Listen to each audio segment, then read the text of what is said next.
আসসালামু আলাইকুম। Learning stars এর পক্ষ থেকে তোমাদেরকে জানাই স্বাগতম। লার্নিং স্টার্স এর ধারাবাহিক আলোচনায় আমরা আজকে আরো একটি নতুন ক্লাস নিয়ে উপস্থিত হলাম। আমরা তোমাদেরকে প্রতিশ্রুতি দিয়েছিলাম যে আমরা তোমাদেরকে বেসিক থেকে অ্যাডভান্স লেভেল পর্যন্ত ইংরেজি তোমাদের আমরা প্রত্যেকটা ক্লাস ধারাবাহিকভাবে করাবো। সেই ধারাবাহিকতায় আজকে আমরা basic class, basic to advance class প্রথম যেটা সেটা নিয়ে আমরা উপস্থিত হলাম। আমরা ইংরেজির বেসিক বলতে সাধারণত কি বুঝি? যে বেসিক মানে কি? একটা ভিত্তি যার উপরে স্থাপন করে তুমি একের পর এক ইংরেজি শিখতে পারো। তাহলে আমরা বেসিক বলতে আমাদের কি বোঝায় দেখো। আমরা বেসিক বলতে বুঝি সেন্টেন্স, বেসিক বলতে আমরা বুঝি পার্টস অফ স্পিচ, বেসিক বলতে আমরা বুঝি কনজুগেশন অফ ভার্ব।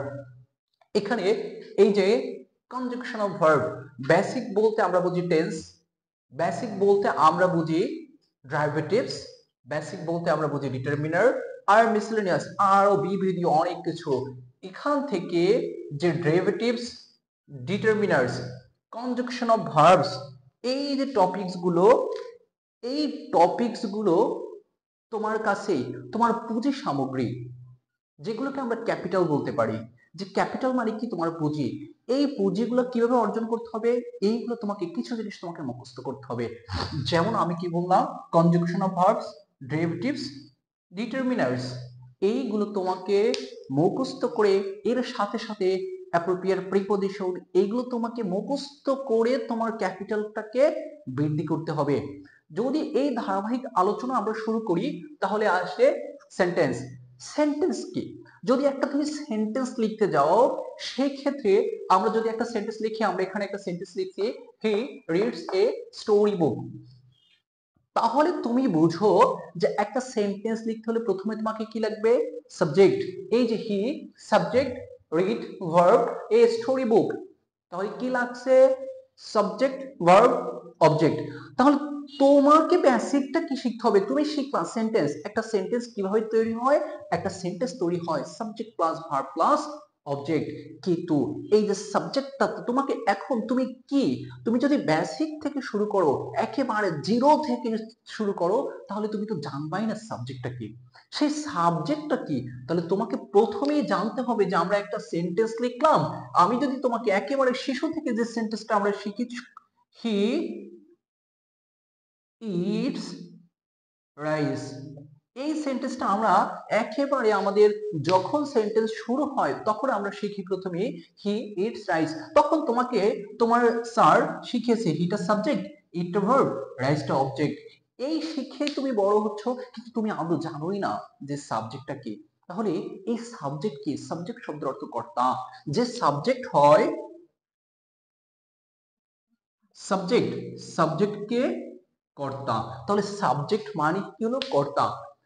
পুরো সেন্টেন্সে, পুরো সেন্টেন্সে যাকে সম্পর্কে কোনো কিছু বলা হয় সেই সাবজেক্ট। অন্য কথায় আমরা বলতে পারি ভার্বকে হু দ্বারা প্রশ্ন করলে যে উত্তর পাওয়া যায় তাকেই সাবজেক্ট বলে। তাহলে হি ইটস রাইস, এখানে হি ইটস রাইস, কে ভাত খায়? সে ভাত খায়। এই যে হি ইটস রাইস, এটা আমরা শুনতে শুনতে সারা জীবন ভর যে শাড়ি পরায় সেই এই উদাহরণটা দেয়। তাহলে হিটা সাবজেক্ট। তাহলে এই সাবজেক্টটাকে হি, হিটা কি? সাবজেক্ট কর্তা। তাহলে সেন্টেন্সে যার সম্পর্কে, যে ব্যক্তি বা বস্তুর সম্পর্কে সকল কথাগুলো বলা হয়, সকল আলোচনা হয়, সেটাই হলো সাবজেক্ট। তাই এই সেন্টেন্স অনুসারে হি সাবজেক্ট। আমরা বেসিক থেকে তো এইটাই শিখবো যে সাবজেক্টকে এখানে হি, ভার্বকে কি দ্বারা প্রশ্ন করলে, ভার্বকে যদি হু দ্বারা প্রশ্ন করো, তুমি প্রশ্ন করো দেখো হু ইটস রাইস, তাহলে সরাসরি ভার্ব তোমাকে উত্তর দিবে হি ইটস রাইস। ঠিক আমরা একটা টেস্ট দিছি, এখানে দেখো দুইটা ওয়ার্ড, একটা হি আর একটা the fate of many people। এখানে দেখো আমরা জানি যে ভার্বের আগে এখানে ইটস ভার্ব ছিল, ভার্বের আগে কি ছিল? হি, হিটা হলো সাবজেক্ট। ঠিক সেম ভাবে এই সেন্টেন্সটাও ইজ একটা ভার্ব, ইজের আগে যেটা আছে সেটাই হলো, তাহলে তো তোমার কথা সাবজেক্ট হবে। তাহলে সেই সেন্টেন্সটা একটু তাকাও, দেখো দ্বিতীয় সেন্টেন্সটায় the fate of many people is miserable। যদি many people, লোক কতজন? অনেকজন। আমরা জানি সেন্টেন্সে সাবজেক্ট অনুসারে ভার্ব বসে, তাহলে মেনি পিপল এই পুরো অংশটা যদি সাবজেক্ট হতো তাহলে মেনি পিপলের পরে ইজ না বসে এখানে বসার কথা ছিল কি আর, কিন্তু এখানে তো আর বসেনি, এখানে কি বসছে ইজ বসছে। তার মানে কি হলো এই সেন্টেন্সটায় সাবজেক্ট ব্যতীত বাকি কিছু একটা আছে, যার কারণে এখানে মেনি পিপল থাকা সত্ত্বেও আমরা জানি মেনি প্লুরাল নাম্বার, পিপল এমনি তো প্লুরাল, একজন মিলে তো আর পিপল হয় না, অনেক লোক মিলে হয় পিপল, তাহলে সেটা তো এমনিতেই প্লুরাল, সেই ক্ষেত্রে এখানে আর হওয়ার কথা, আর না হয়ে ইজ হলো। তার মানে নাকি এখানে আরেকটা কিছু আছে, সেই আরেকটা কিছুই হলো তোমার অ্যাডভান্স। তাহলে তোমাকে বেসিক থেকে যখন অ্যাডভান্সে যেতে হবে, তুমি যখন কোনো কম্পিটিটিভ এক্সামে যাবা, বিশেষ করে তুমি যখন একটু হায়ার লেভেলে স্টাডি করতে যাবা, সেখানেই তোমাকে এই জিনিসগুলো লাগবে। আমরা একটু এই সেন্টেন্সের দিকে তাকাই। তুমি ক্লাস 6 থেকে শুরু করে এইচএসসি পর্যন্ত তো ধারাবাহিক একাডেমিক ক্লাস, তারপরে তুমি অ্যাডমিশনে যাও, তুমি কোনো জব প্রিপারেশনের জন্য জব এক্সামে যাও, তুমি বিসিএস দিতে যাও, যেখানেই তুমি যাবা এই ধরনের কোশ্চেনগুলো তোমাকে অবশ্যই ফেস করতে হবে। এদিকে দেখো একটু, the fate of many people, এখানে হওয়ার কথা ছিল কি আর, আর না হয়ে কি হলো ইজ হলো। চলো আমরা ইজটা কেন হলো, এখানে যে আর না বসে ইজ কেন বসছে, আমরা সেই যে ইজ বসার কারণটা আজকে অনুসন্ধান করি। চলো তাহলে একটা সেন্টেন্সে আমরা সাবজেক্ট পেলাম, কি সাবজেক্ট, সেন্টেন্সে যার সম্পর্কে কোনো কিছু বলা হয় সে সাবজেক্ট। ওকে, ভার্বের কাছে যদি হো দ্বারা প্রশ্ন করা হয় যে উত্তর পাওয়া যায় সেটা হলো সাবজেক্ট। এরপরে আরেকটু দেখো আমরা লিখছি আমাদের হেডলাইনটা, সাবজেক্ট এন্ড হেড ওয়ার্ড। হেড ওয়ার্ডটা আবার কি, এইটা আবার কোথা থেকে আসলো, এই হেড ওয়ার্ডটাই হলো তোমার একটা ফ্রেজ। কেমন ফ্রেজ, একটা নাউন ফ্রেজ। প্রত্যেকটা হেড ওয়ার্ড একটা ফ্রেজ ওয়ার্ড, ফ্রেজ হতে হবে। ফ্রেজটা কি, সাবজেক্ট এবং ভার্ব বিহীন একগুচ্ছ শব্দ একটা ওয়ার্ডের মতো যখন কাজ করে তাকেই বলা হয় ফ্রেজ। তাহলে এই যে দেখো হেড ওয়ার্ড, আমাদের একটা কথা আমরা বলতে পারি, সকল হেড ওয়ার্ডই সাবজেক্ট, কিন্তু সকল সাবজেক্ট হেড ওয়ার্ড নয়। কি বললাম, সকল হেড ওয়ার্ডই একটা সাবজেক্ট অথবা সাবজেক্টের অংশ, কিন্তু সকল সাবজেক্ট হেডওয়ার্ড নয়। কেন হেডওয়ার্ড নয়, হেডওয়ার্ড হতে হলে তাকে অবশ্যই একটা কি হতে হবে, ফ্রেজ হতে হবে। কেমন ফ্রেজ, সে একটা নাউন ফ্রেজ হবে। এখন তোমরা ভাবতে পারো একটু ফ্রেজটা কি, এগুলো আমরা একটু আলোচনা করবো। তুমি এখন আজকে একটা নাম জেনে নাও, সেই নামটা তুমি কি শুনলে, একটা হেডওয়ার্ড। আরেকটা নাম নতুন কি শুনলে, একটা ফ্রেজ। সেই ফ্রেজটা কেমন ফ্রেজ, নাউন ফ্রেজ। ফ্রেজ যদি তোমাকে বলি, ফ্রেজটা কি, একগুচ্ছ শব্দ, সাবজেক্টও থাকবে না, ভার্বও থাকবে না, a group of word without subject and verb is called phrase.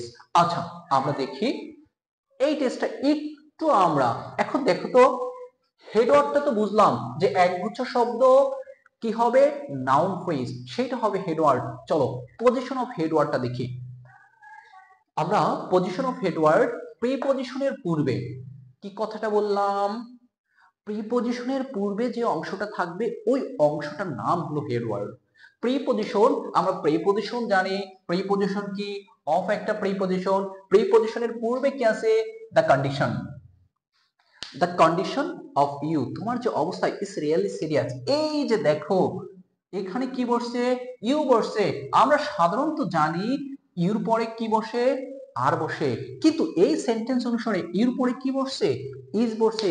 কেন ইউর পরে ইজ বসলো, এই যে দেখো বলছে প্রিপজিশনের পূর্বে হেডওয়ার্ড, হেডওয়ার্ডটা কি বসছে, দ্য কন্ডিশন। তাহলে যদি হেড ওয়ার্ডটা সিঙ্গুলার হয় তোমার ভার্বটাও সিঙ্গুলার হবে, হেড ওয়ার্ড যদি প্লুরাল হয় তাহলে ভার্ব প্লুরাল হবে। কথা বুঝছো, আমরা সাবজেক্টের বেলায় যখন শিখছি সাবজেক্ট সিঙ্গুলার তো ভার্বও সিঙ্গুলার, সাবজেক্ট প্লুরাল তো ভার্বও প্লুরাল। যেমন এখানে subject singular, third person singular number, ভার্বের শেষে কি করে দিয়েছিলাম, এস বাই এস যোগ করে দিয়েছি। এখানে হিটার থার্ড পারসন সিঙ্গুলার নাম্বার, ভার্বের শেষে কি করে দিয়েছি, এস বাই এস যোগ করে দিয়েছি। তার মানে হলো কি, আমরা মধ্য কথায় যেটা বলতে পারি, সাবজেক্টটা হেড ওয়ার্ড যদি সিঙ্গুলার হয় তোমার ভার্বটাও কি হবে, সিঙ্গুলার হবে। হেড ওয়ার্ড যদি প্লুরাল হয় তোমার ভার্বটাও কি হবে, প্লুরাল। তাহলে এখানে ইউ কে ফোকাস করে ইজ বসেনি, কাকে ফোকাস করছে, দ্য কন্ডিশন। আশা করি বুঝতে পেরেছো প্রথম রুলসটা, যে হেড ওয়ার্ডটা কি, এই গ্রুপ অফ ওয়ার্ড, একটা ফ্রেজ। কেমন ফ্রেজ, নাউন ফ্রেজ। এই যে দেখো দা কন্ডিশন, তাহলে দা কন্ডিশন অফ অফ একটা প্রিপজিশন, আমাদের প্রিপজিশনের পূর্বে যে অংশটা থাকে তার নামই কি হেডওয়ার্ড। এরপরে আমরা দেখি 2 নম্বর আমরা এসে দেখলাম অ্যাপোস্ট্রোপিএস। অ্যাপোস্ট্রোপিএস এর পরে কি বসে হেডওয়ার্ড। এখানে দেখলাম প্রিপজিশনের পূর্বে, আর এখানে এসে দেখলাম কি অ্যাপোস্ট্রোপিএস এর পরে কি বসবে হেডওয়ার্ডটা বসবে। দেখো তো দা প্রিভিয়াস অ্যাক্টরস, এই যে দেখো অ্যাক্টরের শেষ কি আছে একটা কমা আগে এস দেওয়া আছে, এটার নামই হলো apostrophe s. The previous actors performance was good.